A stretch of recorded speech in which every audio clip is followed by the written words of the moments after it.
Welcome back to the Young Entrepreneurs Podcast. I'm your host, Spencer McPartland. Today's guest is Mr. Ivan Gatewood, who's the president and CEO of i-MAGE, a consulting and staffing firm he founded in 2004 that serves both the public and private sector clients, and he has spent decades building and leading organizations where the stakes are real. People, contracts, execution, and long-term survival. He's made decisions where mistakes weren't theoretical, cost time and money and trust. So today we're talking about leadership under pressure, prioritization, and what young founders get wrong when they start managing people. So Mr. Gatewood, thank you. My first question is, early on, what did you misjudge about leadership that later forced you to change how you operate as a CEO? Well, it's a good question. First, for me, I ended up getting into entrepreneurship after about 20 years in the workforce.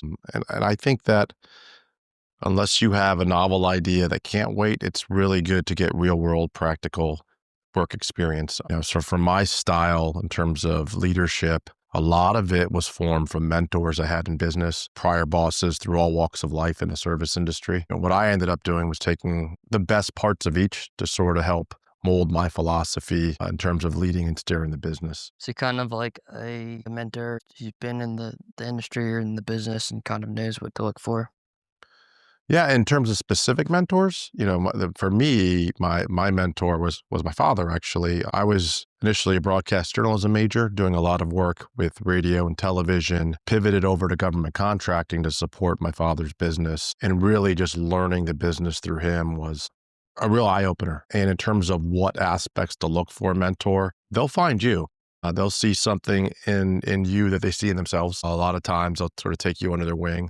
In this case, it happened to be my dad, but there are others in the industry that help mold how I think, how I rationalize business decisions, how I collaborate with teammates through my 20 plus years in the service industry before I really started my own business. Is it just me, or do a lot of people think that it's like some older persons, like let's say somebody who's in their 70s who's like, I worked at X, Y, and Z company, and here's what I did right, and here's what I did wrong, and here's where you can learn from me if you're 19 or 20, and here's how to go about it, so to speak. There's some of that.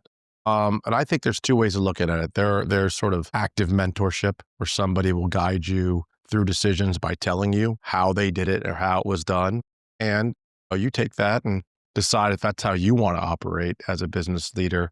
But there's also passive mentorship. I feel like that's how I learned the best. For me personally, I'm a little bit of an alpha, so sort of dictating mentorship and mentor instruction to me doesn't really work. But I kind of just stayed eyes wide open and watched what my mentors did and how they acted in certain situations and sort of stored that away, if you will, good and bad. So when we talk about mentors, there's also a role there that you'll see, and as you're in business, the kind of opportunities not to model. And that can come from mentors, and it can also come from other people. It's just work experience in general that sort of guides you. And for me, particularly, what I did was a lot of watching. I watched the way people acted in meetings. Is that the way I want to act? Is that the way I want to lead? And so for me, the best kind of mentorship that I had was sort of that passive mentorship, just watching. Then afterwards, I would, the folks that I did learn good lessons from, I still keep in touch with to this day. And I'll bring up stories and anecdotes and let them know that, hey, that's something I picked up from you. And quite often they don't even know they did it. So it's kind of a little bit of like leading by example. Absolutely. Absolutely. Leading by example. For me, one of the big ones was, is a leader, a business unit leader or an executive willing to do the things that they're tasking you with? And I'm not saying that from a job description, because a CEO's job isn't to necessarily write a proposal or do your job, but the commitment to the long hours, the commitment to the mission, they need to be, in my estimation, every bit as committed as the teams are driving to succeed.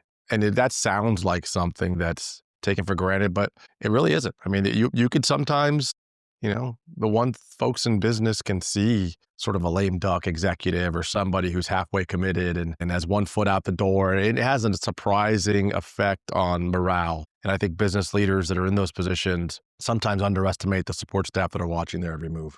Do you think it's morale, or do you think it's part morale and part also ego? I think it's a little bit of both. A little bit of both. One of the lessons I've learned through running my own business and through working for others is there are just simple tips to increase morale. We just passed the holiday season, right? And just an email to your support staff saying, "Thank you for all you've done. Have a happy holiday season." It takes 5 minutes of an executive's time or a business leader's time to send that email to their team. And for me, I feel like that's something that folks would do second nature. But the response I've gotten just from doing things like that in our service-based industry has been amazing. We have folks that have emailed us back and said, I've been working this position for 8 years. I've never had any direct dialogue with anybody at the executive level. I've never had an executive send me an email and it's funny. We talk about potential like role models directly and indirectly. And I'll never forget this. When I was going to get my MBA, I took a leadership class and I picked Mark Cuban as my potential leader. And this is long before the days of interaction through LinkedIn and everything you can do now. I emailed him. His email was there he published it for everyone. And I'll never forget this. I sent him emails asking him leadership questions. He replied. I told him I was doing a paper. He replied in an hour. The guy was accessible, didn't even know me. And I'm like, man, that's amazing. Now, he's such a busy person, but he definitely understands the value of response and talking to your consumer or your employees. It has a massive effect, and that for me personally, Mark Cuban is somebody that I've looked up to ever since, just for that simple email exchange. I think it's something with his productivity levels where Yeah, yeah. it's not worth his time for him to read emails because of whatever it I've is. seen that. He's changed his approach, obviously, from my vintage. Emails were the way to do business today with social media and everything else. He has a much more streamlined way to interact with the masses. My next question is: you founded i-MAGE in 2004. What assumption did you make that turned out to be wrong and almost cost you the company? That's an easy one. At my age and what I had accomplished, a little bit too much bravado. In terms of being in the GovCon industry, I did wear a lot of hats. I did wear a program management hat, an ops hat, contractual hat, a business development hat. What I didn't know, or what I thought I knew, was how to run a business. I'm still learning every day, 21 years into the business. All the administrative, legal, overarching decisions, financial, reportables, insurance pieces, things that you never were exposed to that much as an employee. How do you get benefits for your staff? You have to shop that around, and the cost behind that, is cost prohibitive, especially to a small business. So my big, I think, mistake early on was thinking I knew how to run a business just because I knew the business. And those are two completely different things. Now, was it just because of watching people how they operate it, or is it just assuming that you knew it? Yeah, I think the latter. I think at my age, I really thought, we helped build a successful business, and I was a key driver in that success, and I thought it could be replicated easily. But the business had already been established before I got there. And so I didn't really see the blood, sweat, and tears that goes into actually building the business from the ground up. And it's a big difference. What you have to do to be established in business, to win business, is a different animal than coming on board to a business that already has work and already has infrastructure. So a cautionary tale to those young entrepreneurs out there: idea is great, but running a business has so many more elements behind it that you'll learn as you go. Now, the good news is none of those are, unless you fail to pay taxes or you fail to do, something that's immensely, either illegal or terrible, and you can recover, right? But there will be things that there's stepping stones. There'll be things that you never foresaw. I'll tell you, when we relaunched our business, we were mostly a consultancy, and within 2 weeks of claiming our first direct billed employee, the prime contractor asked that we remove that employee. And that employee turned around and sued us. We didn't have employment liability insurance. She was our employee maybe for a week or two, but the former Prime's employee for 3 years, and it was an eye opener, right? I didn't even know what employment liability insurance was, but I learned, and we have it today. But those are things that, like, the lessons you learn as you go and build a company is you don't know what you don't know. Now, was there a problem or an issue within the market that the original founder or whoever it was saw and was like, let's come in and let's create this company to fix this problem? I think not so much in the sense of we're essentially in the business of services. So finding the right person for the right job, not necessarily a problem in industry, but we see a lot of staff augmentation companies in our business that outsource recruitment and sometimes don't take the time to tailor the job description or tailor their interviews to attract the right candidate. And the immediate reaction is, well, it's hard to sustain talent in the service industry. And while part of that is true, we have found some success in making sure that we actually do a deep dive on the candidate profile and what the position entails. And I feel like in a business that's really fraught with turnover, we've been able to retain talent because of it. From a value proposition to the customer, to be honest, that's not something they see until after award. But during the proposal process, you could speak to it. From a everyday operations business, it's super helpful because we're not out there looking for vacant positions every week like some of our competitors. My next question is, i-MAGE describes itself as employee-centric. Where does being employee-centric conflict with speed or profitability, and how do you resolve that tension? Well, that's a great question. In a few areas, right? So there are things in our business in the service industry that can cause profit erosion. And you as a business owner have to decide, are you an employee-centric firm that's gonna take sort of those extra steps to reduce your bottom line in order to retain talent or to keep a reputation in industry that people want to come work for you.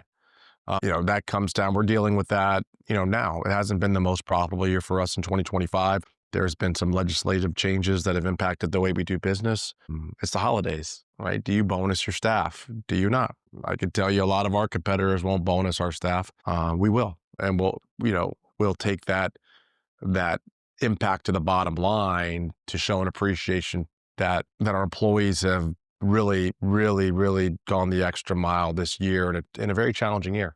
A lot of transition. So that's one example. There are several more benefits. You have to be cautious with that because it does impact your bottom line. That's a big target hit in the service industry. So there's probably about 7 or 8 levers you can pull or push. I would say if you try to pull them all and be 100% employee centric, it will be tough to win work just because you become too cost prohibitive. So you do the best you can um, to win the work while keeping an engaged and happy workforce. And is part of it also not spreading yourself too thin with trying to manage everything all at once? Yeah, that's certainly part of it. You can do that easily for a small business like us. We have done that. We've overextended, and it's impacted quality, both on the consultant level and on the service side, where we have employees. So being smart about what to go after, when to go after, and the why you're going after it. If you don't sort of consider those pieces, you can win a job that seems like it's incredibly awesome the day it's awarded, but it may impact your ability to run your current business. And if you don't scale the right way, it can really, really negatively impact your business over time. So we are cautious about what we attack and how we attack it. In all honesty, we haven't put out a lot of formal bids because we're careful and selective about the type of work and where to go after it. Now, is part of it also to be slow and meticulous about growth, meaning scaling too fast versus being too diligent about like scaling very meticulously and slow so that you don't burn out or whatever it might be? Oh, yeah, absolutely. Scaled growth is important. We do that on the consultant side. We serve as executive advisor to a few companies that are further along than we are on the service side. And I've lived it. I've seen it in my professional history. Is the first thing you don't want to do is to win a massive contract with no other supporting contracts that is beyond the scale of anything you have. Because if that anything happens to that contract, we just experienced a government shutdown. If that contract lags in payment, it puts your company at tremendous risk. Scaled growth, knowing how to scale your back office when you win work is a very, very important thing. And even if you do that, you're still going to experience growing pains. A lot of our clients are in that position where they're almost too large to be small, too small to be large. And the number one thing that we've seen over time when dealing with our client base is they won a lot of work, but the back office didn't scale to support the work they've won. So now they're eating into profit to scale the back office. And sometimes if it's done retroactively and not when you're winning the work, you could see a negative impact on performance. So it's very important to scale. It does sound attractive when someone has the potential to win a very large contract, but know that if you're going to do that, that you have the financing to see it through and try to diversify your portfolio so that not all of your eggs are in that one basket. Single stock, or like if you buy a house, like putting everything in and then losing it, like either a flood or the market goes down. Yeah, absolutely. And that's what we do. Like I said, on the consultancy side, we'll look at a company's pipeline and we'll look at their contract waterfall and the work that they have and say, okay, you're 90% federal. maybe 10% municipal, you probably need to be thinking more about 50%, 60% federal, because that's sort of your primary customer base. But maybe diversify, try to go after some commercial work. And even the federal side, 10 contracts with one department can really come back to haunt you. We saw, with this administration, with the Doge cuts, a lot of companies that had all their focus in humanitarian work, for example, they really were hit hard by the cuts that were made. So even if you want to stay 100% federal, diversifying your federal customer set is very important. But also, like, being careful about where the money goes, because 'cause I'm sure as a lot of people saw with with Doge, having a lot of, what's the word? Like, crap spending, if you will, for money that doesn't need to be spent. Yeah, it's true. Following the money, especially in the federal side, they have budgets. You see where the money's going. You see the appropriations are going. And if you're going to play in the federal market, you kind of have to be a bipartisan chameleon and sort of just follow the money. And it changes with every administration. And where's it going? Who's being funded and who's at risk? And if you don't do that, you're setting yourself up and you're putting yourself at risk. And so, like I said, that's one of the things that we do with our client base is help them follow that money. And how is it being awarded? For in our business, what we're seeing is a shift away from traditional procurement and a shift to GSA schedule purchases, which is almost like a catalog purchase for people who aren't familiar with this business. And if you're not on that schedule and you're not on that catalog, then you are essentially locked out of bidding. And so that's something that we've advised our client base to get in front of early. And thankfully they have, and they're winning. But if you're not following that and you're still looking for single award bids the way it was done a year ago, you're already behind the eight ball. So it's kind of being ahead, but also realizing that you have 2 options, either to get ahead or to be crushed. Absolutely. And it's industry does move slowly, but if you're not tracking industry trends, it'll catch up to you no matter how slow it moves, because it's human nature. People get comfortable. They get comfortable with their customer set. They get comfortable with the way they've won work. They'll say it's repeatable. And there's some truth to that. It is repeatable unless the game has changed. And if the game has changed, it's not repeatable. So you're going to have to pivot. And again, we're seeing that for anybody that's in the services industry and the federal government side. They're certainly seeing that in 2025. The game changed tremendously. The governing law of our business, the FAR, has changed tremendously. So it's up to us to pivot accordingly. And so is it gonna change, like, within 5 or 10 years, or I'm sure more? Well, the changes that they've instituted so far could have a lasting impact. It may have a lasting impact just because it's so hard to change legislation and regulation. But it could also revert back to what it was in 2 to 4 years. A lot depends on the next election and Congress changing over, and all those things impact what the dynamic is on the federal government side. I think on the commercial side, which I don't play as much in, tariffs have had an impact. There are other outside influences that probably weren't in your business plan 2 years ago that you're having to navigate through. And so understanding the landscape and following trends is so important, because otherwise you're kind of just shooting in the dark. Which isn't good, because it's like throwing mismatched darts at a dartboard that you don't know if they're gonna hit or if they're gonna miss. Right. And in business, the biggest fallacy is these large businesses have endless, infinite business development dollars, and they don't. Everybody has some sort of budget to adhere to, and even a large business, if you're going around blind bidding, eventually you'll exhaust those business development dollars. Plus, the opportunity costs, which is what we preach to our clients, which are mostly small to mid-sized companies, although we do have a couple of large businesses in our portfolio. The opportunity costs, if you're chasing after something and you're investing time, effort, and energy with a team of people to go after a job that either won't be awarded, isn't properly funded, and then while you're doing that, have overlooked these 3 or 4 opportunities that were live and winnable. That's the opportunity cost that you've passed up to essentially bid a job that you can't win. And that's kind of how we try to pitch that to our customer sets, or not only just look at whether it's winnable or the contract value, but look at the opportunity cost of every bid, because there's no company in the world out there that can bid every bid in your industry all the time. So you have to make tough choices and want to make smart choices as well. Ones that kind of won't bite you in the butt or set you back. Yeah. Or you spend, like you said, you spend all that time, you spend 3 months running capture, putting together teams to win a job that either was wired for somebody else or you didn't have a chance to win or the funding is not in place. And while you've done that, you overlooked while you were chasing that shiny object, maybe because the contract value was so good that you couldn't resist it. There were 3 other smaller winnable jobs that you didn't bid. Or you tried to do both and you exhausted your resources. So the ones you could have won that were awardable, you didn't win because you had your time, energy, and efforts focused on something else. We see it all the time. My next question is, how do you identify people's strengths and place them in the right roles without slowing execution or over-engineering the organization? I mean, I think you've started to talk about it a little bit. I did, yes. I think, and we learn as we go. It's continuous improvement on our end, but identifying the right candidate for the right job, it's something that's in our capability statement. That's what we take pride in doing. So when we sit with the customer, if we're reviewing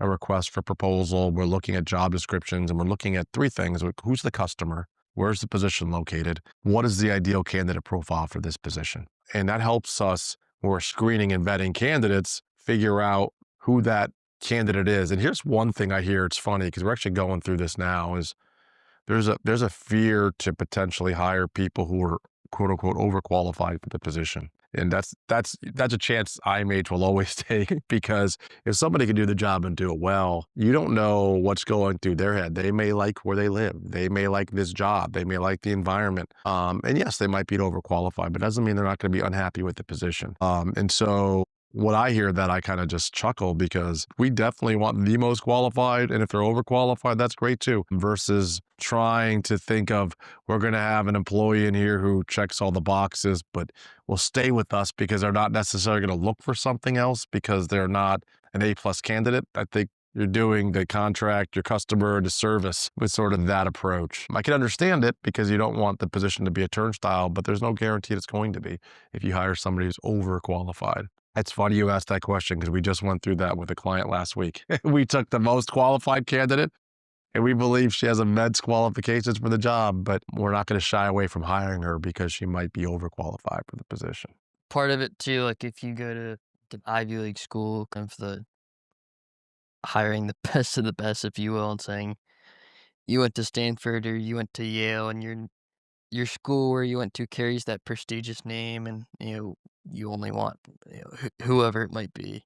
Yeah, I don't think we filter applicants based on their college degree, to be honest with you. Not even necessarily their, if it's a trade, I could see tying it to a specific major. If you're going to hire an engineering position, yeah, it's good to have somebody that an engineer as an undergraduate degree. My experience has always been, and this goes back even pre i-MAGE, we never put really heavy stock into where a candidate went to school. It was more of the litmus test of meeting the person to see if they fit the qualifications. But I know folks who went to Ivy League schools probably hear this and say, what am I going to Ivy League school for? You're going there because you think you're going to get a better education because the reputation of the school and the quality of the faculty. But I would say from transferring that to an entry-level position doesn't necessarily equate. And I think the other fallacy there too is if you're going to go to a school that prestigious, which is great, it doesn't guarantee you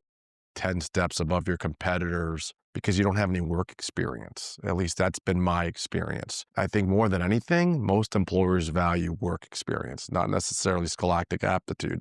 Where have you done this? And so that's sort of the key driver. When I build a brand, I'm looking for people that just represent the business well. We do a lot of back office, what they call business transformation services, somebody who's going to be independent, but also willing to work within a team setting. Independent in the sense that they're not necessarily waiting for direction. They should go out and look for the work and go after it.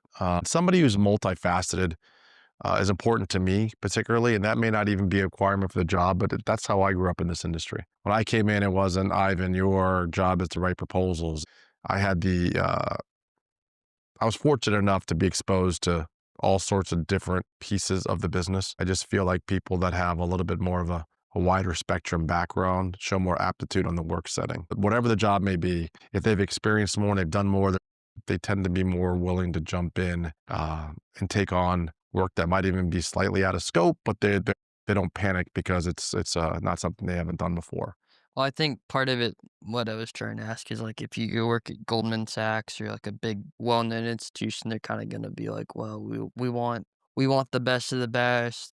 Our people who are, let's say, in the honors college and people who are like at the top 1% or whatever it is for their school, like the best of the best. We want to be able to train them so that they can do their job because they've shown that they can excel at wherever it is. Yeah, no, I think that that's that's a little bit of a high standard, but I think part of it is also, like, let's be reasonable and not set the bar too high.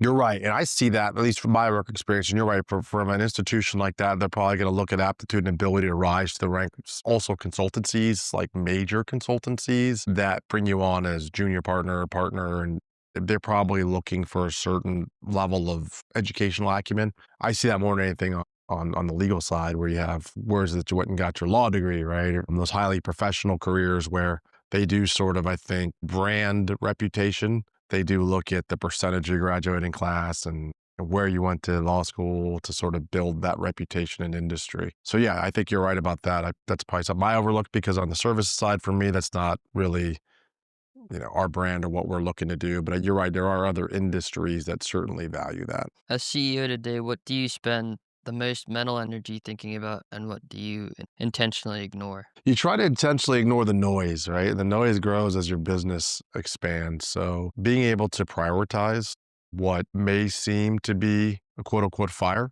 from your operational teams or your internal teams, because everything within those departments, the sort of critical mass, if something comes up, it's urgent to them and it may have a level of urgency to i-MAGE, but as a CEO, it's up to me to sort of categorize and prioritize which fires to put out on a daily basis. And it's a struggle because you do want to do right by your teams and you want to do right by all your customers, but you only have so many hours in a day. And then how is part of it, knowing what's important versus just unimportant? Like, what's gonna really excel the business versus what's gonna hold it back for, like, a small micro problem? Yeah, that's a good question. I think they're probably all important to some extent, but just ranking that level of priority, how's it going to affect your business? Is it, if it's something that has high financial impact, is it going to impact your employees getting paid? If it has high operational impact, if you don't respond urgently, is it going to impact the customer relationship? And so to me, that kind of backs into what's chiefly important to our business. Number one is finances, right? Anything that has a financial impact for a small business in particular will typically rise to the top. And then the other piece of that is your customers. Is there anything, in our business, we get a sort of virtual report card from our clients. If we're not meeting the mission, it stays in our file as a contractor forever, referenced by other potential customers. Doesn't reach that level of critical mass where it could impact our evaluation. So those two things probably are 1A, financial impact and customer impact. And going off of the customer impact, it's always kind of putting the customer up at the high totem pole, so to speak, for like, this is why we're doing what we're doing because we're here to serve you and to fix your problems and to say, if we don't do what we need to do, we can, they can always pivot and go find a competitor or somebody who's better within that company or within that sector. Yes. Yeah. And appreciating the business. And I think it is one thing that sort of sets us aside is I've seen a lot of our competitors and a lot of our clients too. Sometimes when you win the business, you kind of we won the business and now we have to operate. And I think being mindful to the buyer that you still will always appreciate what the business means, even if there are tough days and you have vacancies and the customer's on you to get the mission met, and letting them know no matter what the issue is that you're appreciative of the business, I think goes a long way. Sometimes some folks can get dismissive of the business and then things that come up seem like they're impediments for them to grow future business. And while that's true, you can't really grow that future business unless you had that business in the first place. So one of the things we do well, at my level, I'm personally accessible to all the client sites. They call me directly, they email directly. We do have operational managers, but they know that we appreciate the business to a level that they have access up to it, including the CEO. So I do think that is something that does set us apart in this business. So kind of not saying, if you will, I'm up here at the senior level, don't touch me if it's like important, like very, very important. And Right. it goes to me, but kind of what you said, like anybody can email me or call me regardless of what your position is with an issue. Right, and that's right. And I mean, look, to be honest, we're small enough where we can actually have that sort of construct. If we grow and have 20, 30 contracts, will I be able to do that? I'm still going to commit to trying. It's just something that's important to me personally, professionally, to to pitch the business in a way. It doesn't mean I have to be the ultimate decision maker because I'm not going to be 100% in tune to every contract. But giving the line level customer or the highest level of a customer, whatever stakeholder engagement we have, giving them the comfort to know that we care enough about the contract that you can call me and email me at any point in time. And I might say, hey, I don't have the answer to this, but I'm going to loop in our operations manager.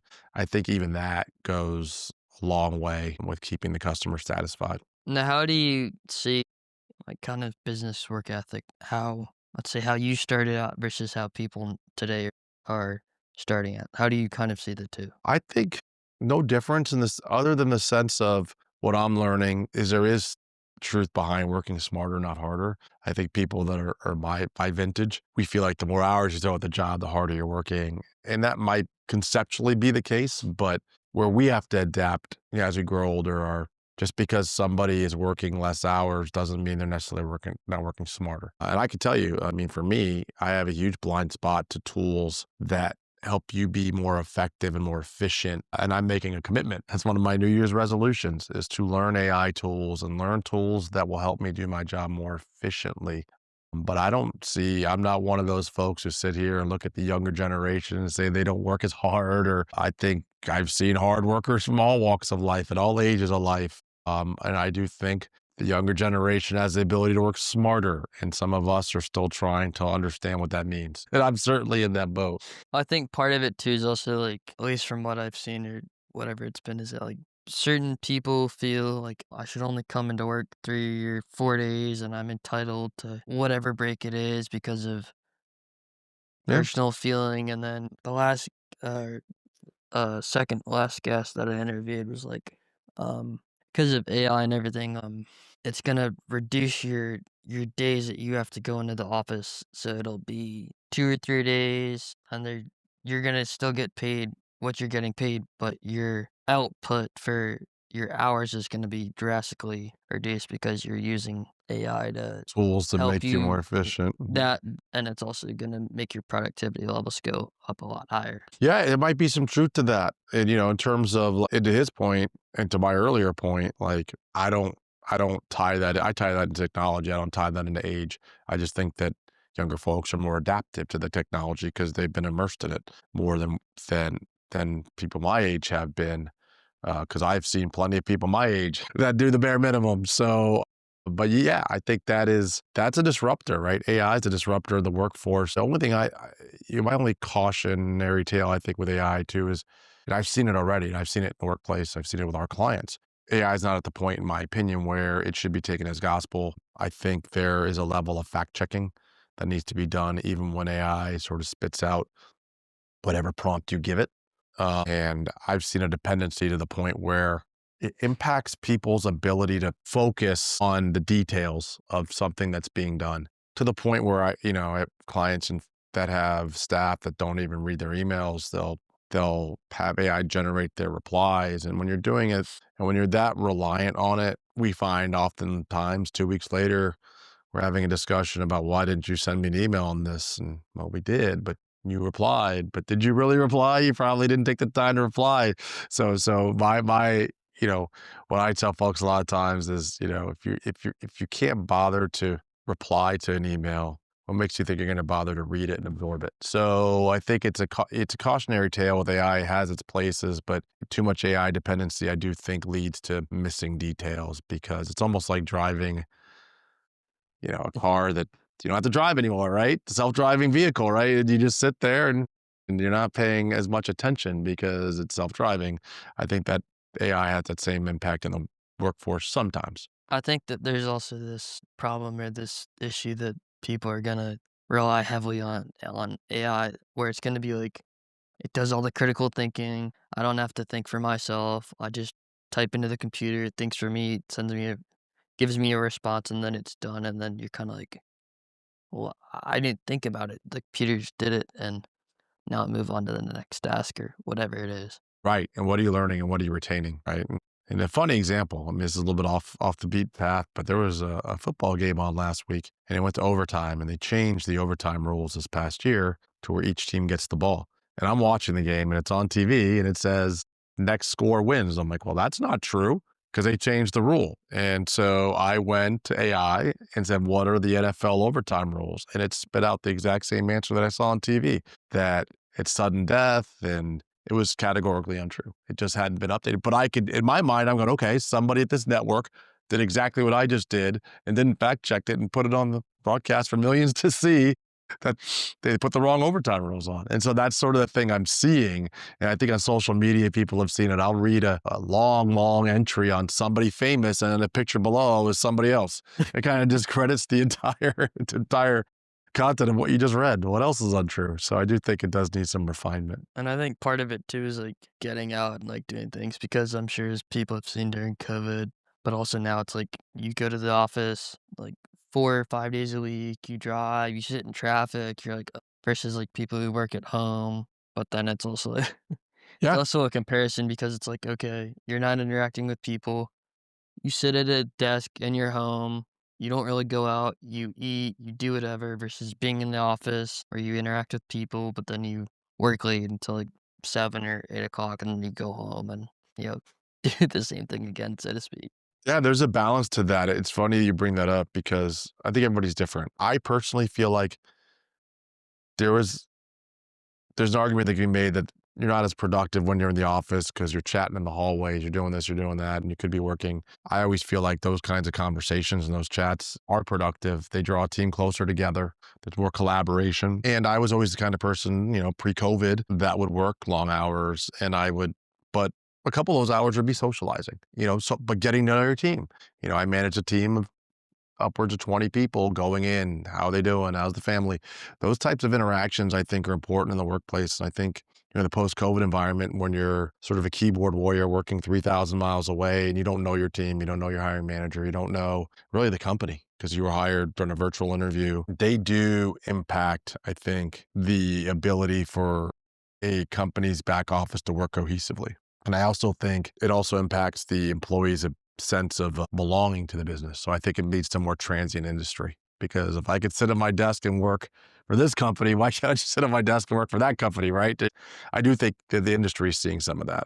I think it's sad, but I think that there needs to be like, not like a heavy push because if you look at JP Morgan, they dumped, I think it was like $3 million or some large amount of money to like it was like a corporate push to, like, force people to kinda come to the office, like, making it more updated, having coffee shops and pizza places, and then I think part of it was also the gym, like, incentivizing people to Yep. come and wanna work in the office versus just sitting at home. Yeah, yeah. It's so funny. I don't really place productivity from the home working folks. I know a lot of folks love to work from home because it kills their commute time and they can be more productive. Well, my last employer asked the question, when we were dealing with COVID about how do I know they're working if they're at home? And my response was simple. Well, how do you know if they're working if they're here? Right?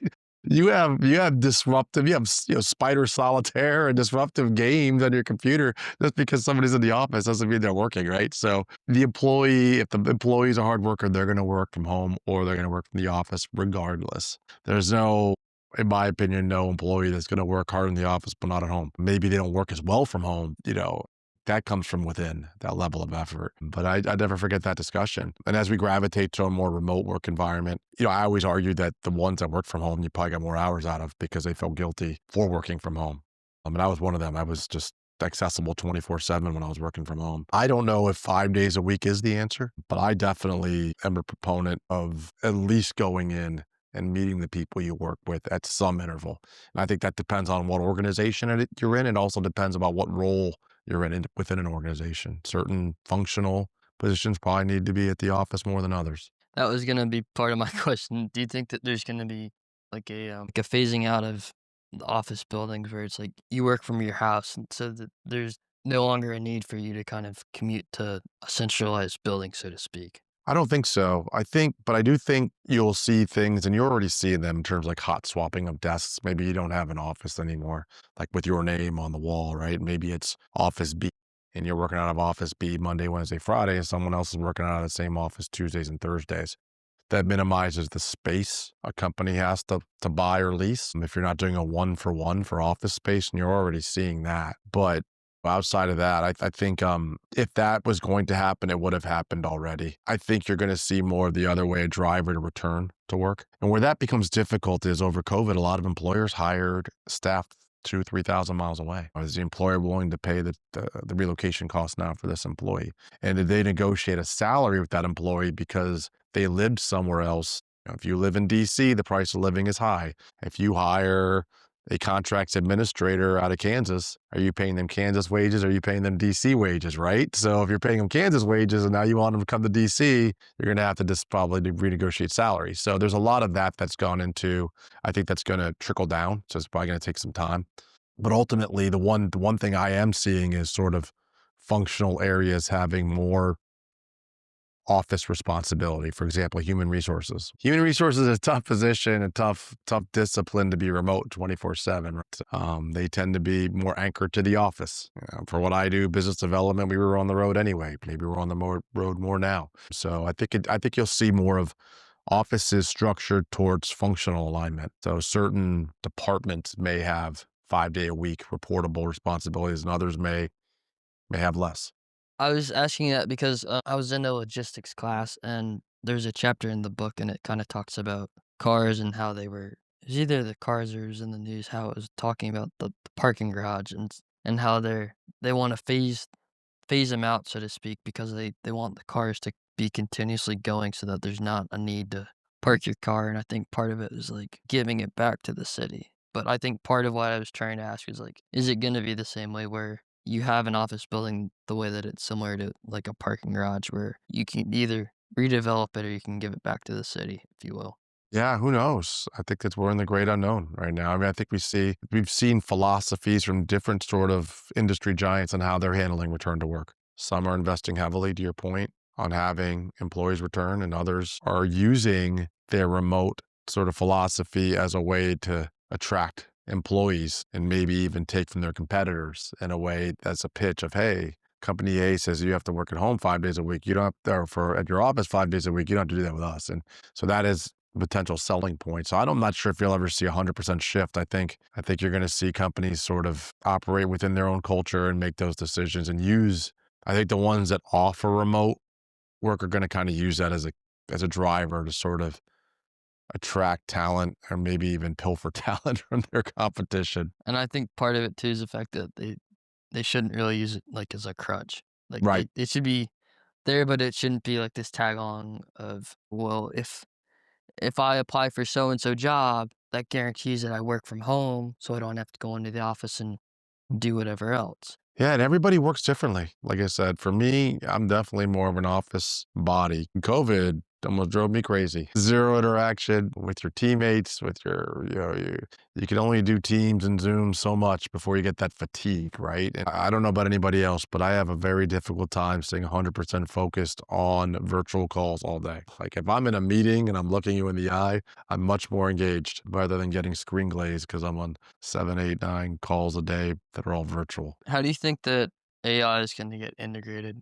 Well, from what I'm seeing in my industry, and I can't say I necessarily love it because I think there needs to be checks and balances on AI itself. I'm in a business where AI is being used as the tool to create a proposal. And then I'm seeing it goes out to industry to bid the proposal. It's AI generated proposal. Maybe not 100% of it, but a good portion of it. Then you have industry who responds to the AI driven proposal with an AI response. And I've seen that personally as a fairly large failure point because again, when you're relying on AI to do your response, you don't necessarily even know what you've committed to. And then when the proposal gets submitted, it's evaluated by AI, looking for keywords in your response. And so I think it can be a slippery slope. I do think it does have a place in industry, but I don't know if my fear is that we're going to be over reliant on it. So it's used as a quality assurance tool. It's used as an efficiency tool. But I'm not 100% sure that we're there yet. And again, from what I've seen from the business side of it is I've seen government agencies go to orals as a response to combat it because they want to hear that you actually know what's being asked of you as a company. And I think they're getting wise to a lot of these companies are shaving their proposal costs by bringing in AI tools, and they're just spitting out responses to RFPs that they haven't even read. And I think companies have been awarded work and then they're going, what did we just sign on to do? And then that's when the rubber hits the road. And so it's not going away. So you have to embrace it to a level, but hopefully there's always going to be a human control element that works on both sides of that equation to validate what's being proposed and what's being actually awarded. Well, do you think that it's gonna get implemented in terms of a training policy for if you're a new hire at our company, we're gonna train you to learn how to use the AI to become more efficient with working at our company? I think you probably are right in some industries, industry dependent. There are some that probably will. What I find fascinating is, I have two college age children. And they went to high school, in college, and they're being dissuaded from the use of AI. So don't use AI tools for your papers. Don't use AI. And then you get in the workforce Yeah. and they encourage AI for the same actual reason. So if you're going to embrace it, then you probably should teach it. And maybe that next generation that comes along uses it in a way that's responsible and better than I've seen so far. How do you see it being different versus the government versus the commercial or the private side? Like, do you see the government using it versus the commercial side that is already using it? It's funny, if you asked that question 12 months ago, I would tell you government's slow to adopt. Government probably won't. I mean, they'd always leverage some AI, but this administration is leveraging a lot more. So government, at least for the next few years, is heavily vested in AI, and they're using it to drive a lot of their decisions, whether it's decisions on personnel, decisions on specific audits that are going on in our business right now, decisions on awards. They're vested. The commercial side, they're typically an early adopter. I don't have a ton of experience in the commercial sector, but I have to think that AI tools were already in place before the government sort of leaned forward in it in this past year at the rate that they've done it. So my guess would be that the commercial side has already used it and embraced it in a way that the government's probably still a little lagging, but I couldn't tell you for certain. How do you um how do you look at a company like Anduril that goes into like a already oversaturated market, like where there are 2 to 3 big players that are in a market, but then it's entering a new market and trying to help cut costs, but also trying to enter and say, "Here's a different alternative than what's been done for 70 to 50 years." Yeah, well, they've been successful. And you can argue as to why they've been successful. They have a cool name. And Ariel, for those that aren't aware, comes from Lord of the Rings. So I've always liked the name, but they have relationships too at levels that are very high in the political environment. I think that's helped them open some doors the last 12 to 18 months. But they have a visionary CEO who's been around the block and has been successful. I used to see them a lot at trade shows when they were just getting started up. They invested heavily on GovCon prior to the administration change. And I think they'll continue to be disruptive, which isn't necessarily a bad thing. Disrupt. We have the same industry giants in a saturated market. It forces others to probably improvise and maybe be better over time. But I do think they have taken, this from what I've seen, the defense industry a little bit by surprise with their success. What's a leadership mistake young founders refuse to admit they're making even when it's obvious from the outside? Well, that's a really good question. I don't even know if I have an answer in terms of young entrepreneurs. The only thing this is a little bit off topic, but it's important to me. When I went back to get my MBA, the University of Florida, I took a entrepreneurship MBA program that was just getting started at the University of Florida, where I also went to undergrad. And I was amazed. This goes back to my first point. I was in my early 30s. So I had 10, 12 years in the workforce. About 60% of my classmates were directly from undergrad with no work experience, and they were learning corporate life from a book. I think it's a slightly different question, and I'm answering a slightly different question, but I would stress that try to get some, again, unless you have a patent or something that's going to like just take off, try to get some real world work experience and corporate experience. And you could still be sort of moonlighting on your idea and writing your business plan while you're getting that work experience. I think it's just the way to go. So maybe to tie back to your question, what's the number one mistake? At least I can speak from personal experience. I jumped into business when I wasn't ready because I was too young, right? I had an idea. I had a thought in my head. I had what I thought was going to be a very successful business plan and operation, but I just didn't have the experience. I had a network of people I could sell to. I had a good team of folks I was surrounded with, but I just didn't have the experience to be a successful business owner. And even the most successful business owners, they're not necessarily successful their first time around, right? I mean, Daniel Snyder, like I remember reading about him before he took ownership of the Commanders. Like I think he had 3 or 4 failed businesses, living in his mom's basement, I think, and cranked out a winner, right? So and that probably is more of a common occurrence than people that just have an idea, run out, start it, and then all of a sudden cash out. Like it's tough. Business is tough in general. A lot of things have to break your way. A lot of it, as good as people are, a lot of it's luck, a lot of it's timing. And even the best business owners fail, right? So yeah, in terms of the fallacy, I think it's not necessarily a fallacy, but if you're going to go into business, just go into it with an open mind and go in it with hopefully some experience you can relate to as you're trying to grow and plot your business. You can be a person who has a plan, but I think part of it is also execution, like taking the plan and taking that giant or whatever step it is and like pushing it and saying this is gonna work because we're gonna buy a brick and mortar store and then we're gonna buy whatever products, then we're gonna like take a sample or a survey and reach out to like 60 customers or whatever the number might be, like taking the risk and buying that store versus going, well, I don't know if it's gonna work. Like just hedging your bet and seeing if it works. Yeah, and I think there's also business. Every entrepreneur thinks differently. Some people are micro level focused or short term focused. Like I know how to run day to day. I'm an operator. I can run the heck out of that brick and mortar store, right? But I have no long term vision. This isn't me per se because I'm the opposite. I'm terrible at sort of like micro level day to day operational stuff. I'm more visionary macro level focused. But you'll see different folks have different strengths when it comes to being an entrepreneur, and you have to know your weaknesses. I think that is, to me, the biggest thing I've learned in running a business is not necessarily, yes, playing to your strengths is one, but also understanding your weaknesses and having solutions for them, whether it's staff that thinks differently than you or puts on a different hat. If you have somebody who has a great attention to detail and you don't, it's a good balance, right? But identifying those weaknesses, because we all have them, and making sure those weaknesses don't end up being the reasons why you don't succeed. Investing in talent or systems to address your weaknesses is something that is supremely important. I literally, over the last 5 or 6 years or so, it's something that's risen to the forefront to me is I know what I do well, but it's also more important to know what I don't do well.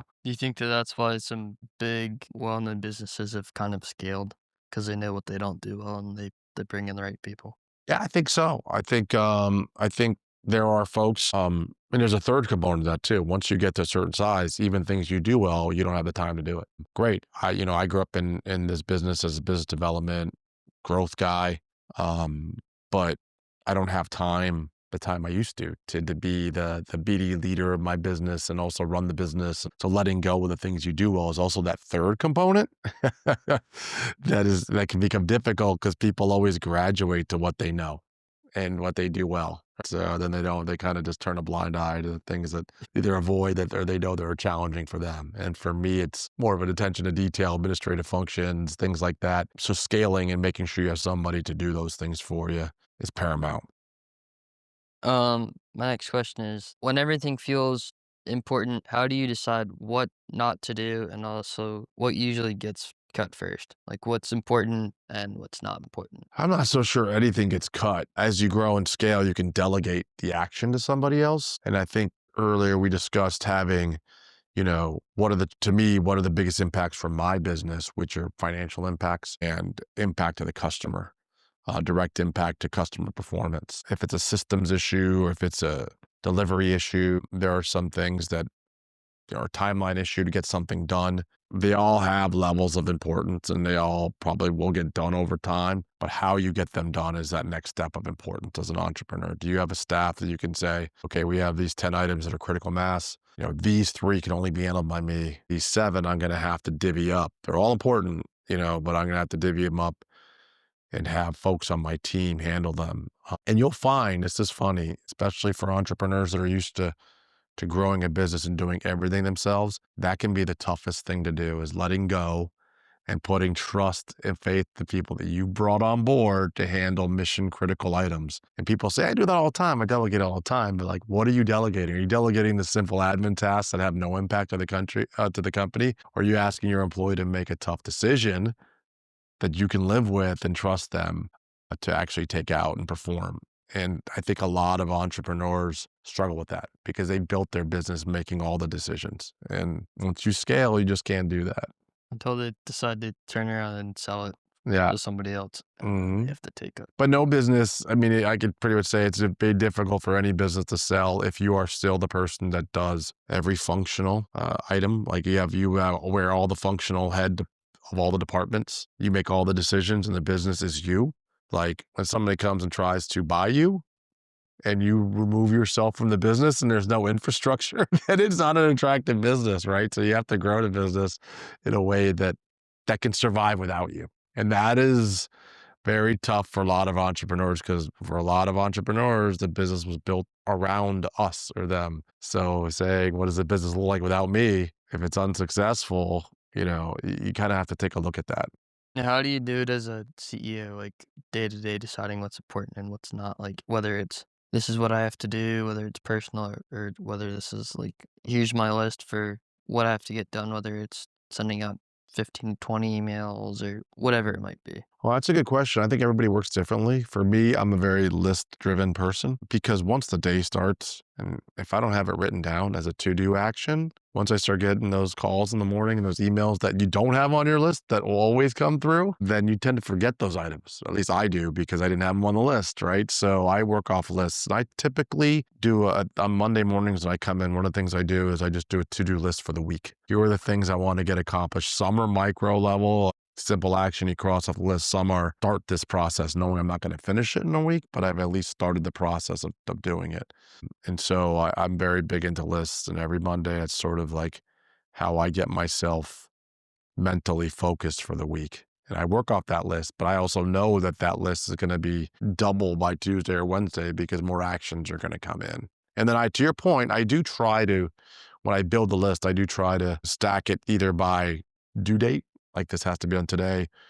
And if it's absent of due date, priority. Like this is in my mind what's important for the week, and this drives, this action is more critical than action D, which will move down a little bit on the chart. So that's kind of how I operate on a weekly basis. Now, what if it stacks up? Like, what if you missed a list or missed a week and now it's double the amount of work? Yeah, I mean, you hopefully have support staff to help you. And if you don't, then you have to go through that list again and then reprioritize. Sometimes I'll try to get in front of things. For example, actions that I know that I'm running behind on, I'll try to get in front of them and send an email or pick up the phone and call and say, hey, so-and-so, I know this is due here, but I'm kind of overrun this week. Is there any issue with me turning it in this date or that date? Or, at least they let you know because silence is the killer, right?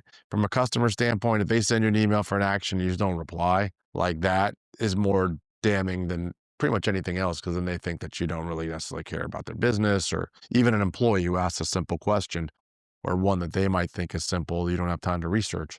Sending an immediate response saying, hey, we're looking at this, just give us a few days, gives them the warm and fuzzy that they're being thought of. And at least they comprehend that you're kind of overrun at the moment. Some people will still get upset, but you can't please everybody. You do the best you can. If you could ask the next guest one question, not knowing who it will be, what would you ask? That's a really good question. I would say my questions probably deal around the two things that I think about the most as we're trying to scale our business, which are either financial questions in terms of how in front, basically you have a pipeline of business and you have a business plan you're going to scale. How early in the process have you or do you think about financing to scale your operations? Because in a small business, that's the number one problem.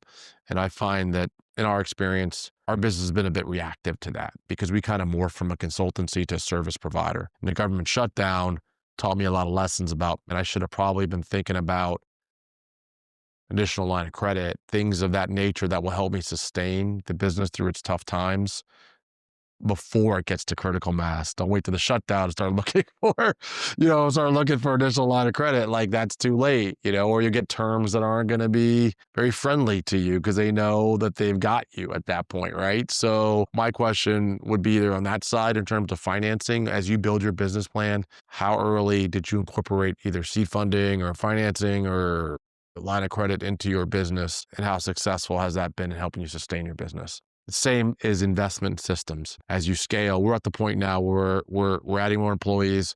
Our system's probably a little antiquated. Like, at what point in time have you or did you think about scaling your back office system solution to meet, in demand or increasing business? Because those are the two things I think that we're faced with right now. And I don't know the answer. So because this is all new, it's all new for us as we continue to grow. Do you have any lasting remarks or any ideas or anything before I ask my last question, if you will? No, not at all, Spencer. I think hopefully for the folks that are listening, you get all sorts of different perspectives from different people. And hopefully my perspective adds additional insight to young entrepreneurs that are trying to jump out and to do this. And the only thing I would say is there's no magic elixir. There are books out there that kind of help you be successful, but really there are tools, best practices that can help you. But ultimately, um, it takes a lot. It takes a lot of outside influence, takes a lot of timing, drive, intestinal fortitude. There's a whole lot of things that go into it. And if it's really what you want in life, to understand that going in, even though you might have a great idea, the execution of that comes with a lot of pain. So as long as you know that, you're prepared to deal with it, you'll be fine. Who are 2 to 3 operators you know, not influencers, who'd make strong future guests for this podcast? Operators in the sense of business owners, Either business owners or people who've started their own companies. I like to give different perspectives. I'm not sure if you talked to Dan Olson. He's been doing this for a long time and incredibly successful. He's an author. He's in high demand as a speaker. And he's diversified what he actually trains on.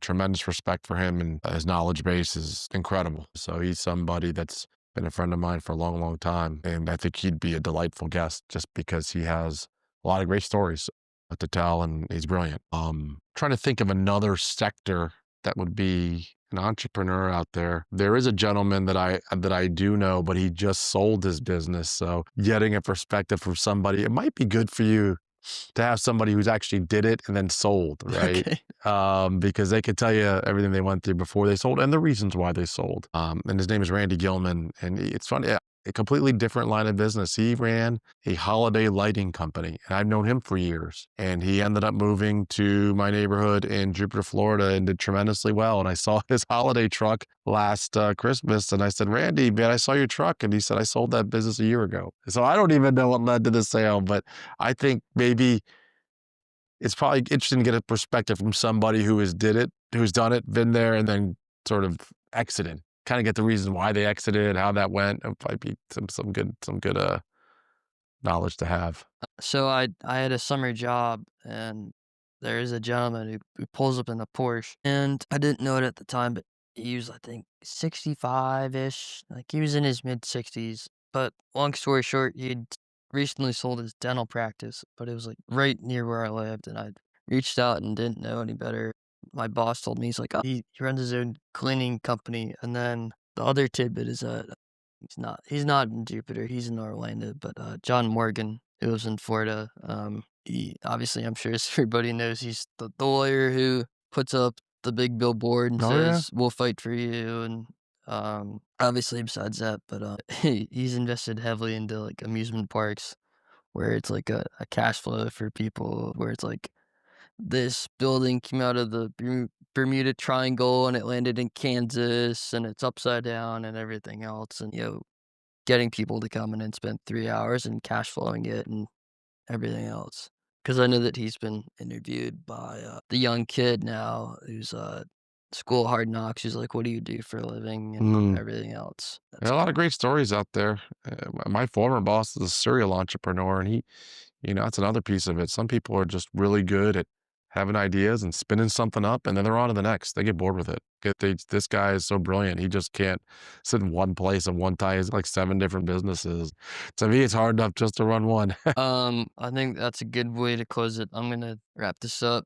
Mr. Gatewood, thank you for sharing your experience, especially around leadership, prioritization, and building organizations that actually work. For everyone listening, this has been episode number 25 of the Young Entrepreneurs Podcast. If you found value in this conversation, make sure to follow, subscribe, and leave a review, and we will see you next time.